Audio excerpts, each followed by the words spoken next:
দেশে ফিরছেন তারেক রহমান। বাংলাদেশ জাতীয়তাবাদী দল বিএনপি ভারপ্রাপ্ত চেয়ারম্যান তারেক রহমান অতি দ্রুতই দেশে ফিরছেন বলে জানিয়েছেন দলটির মহাসচিব মির্জা ফখরুল ইসলাম আলমগীর। সোমবার রাত 9:30টায় গণমাধ্যমে দেওয়া সাক্ষাৎকারে তিনি এ তথ্য জানান। তিনি বলেন, আপনারা জানেন আমাদের নেতা তারেক রহমান, তাকে অন্যায়ভাবে মিথ্যা মামলা দিয়ে বিদেশে নির্বাসিত করা হয়েছে। তিনি এ আন্দোলনে সর্বাত্মক সহযোগিতা করেছেন। তাকে অবিলম্বে দেশে ফিরিয়ে আনার জন্য আমরা ব্যবস্থা গ্রহণ করেছি। ইনশাল্লাহ আমরা সফল হব। মির্জা ফখরুল বলেন, সিদ্ধান্ত হয়েছে দেশনেত্রী বেগম খালেদা জিয়াকে অবিলম্বে মুক্তি দেওয়া হবে। মুক্তি দেওয়া হবে সেসব মানুষকে যাদের রাজনৈতিক কারণে বন্দী করে রাখা হয়েছিল।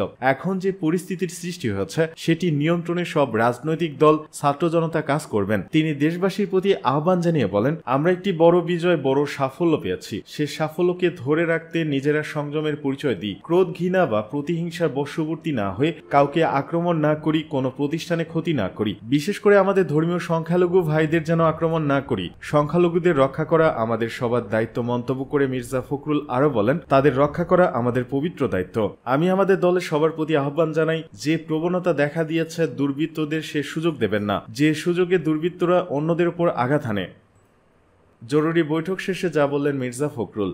বিএনপি চেয়ারপারসন বেগম খালেদা জিয়া সবাইকে শান্ত থাকার আহ্বান জানিয়েছেন বলে জানান দলটির মহাসচিব মির্জা ফখরুল ইসলাম আলমগীর। তিনি বলেন, বিএনপি চেয়ারপারসন মঙ্গলবার বেলা 11:30টার দিকে জরুরি বৈঠক শেষে এক প্রেস ব্রিফিংয়ে একথা জানান। তিনি বলেন, সংসদ ভেঙে দিয়ে অতি দ্রুত একটি অন্তর্বর্তীকালীন সরকার গঠন করা হবে। সেই সরকার 3 মাসের মধ্যে নির্বাচন দেবে। বিএনপি মহাসচিব বলেন, ছাত্রদের উপর আমাদের পূর্ণ আস্থা আছে। আমরা আগেই তাদের আন্দোলনের সঙ্গে একাত্মতা ঘোষণা করেছিলাম। তারা নিশ্চয়ই দলীয় বিষয়টা ভাববেন। বিএনপি মহাসচিব বলেন, বর্তমানে রাষ্ট্রপতি হলেন প্রধান। তিনি যখন আমাদের ডাকবেন তখন নাম প্রস্তাব করা হবে। এর আগে বিএনপির স্থায়ী কমিটির সদস্যদের নিয়ে বৈঠক করেন দলের ভারপ্রাপ্ত চেয়ারপারসন তারেক রহমান। মঙ্গলবার সকাল 10:25 তারেক রহমানের সভাপতিত্বে বৈঠক শুরু হয়। বৈঠকে তিনি ভার্চুয়ালি যুক্ত হন।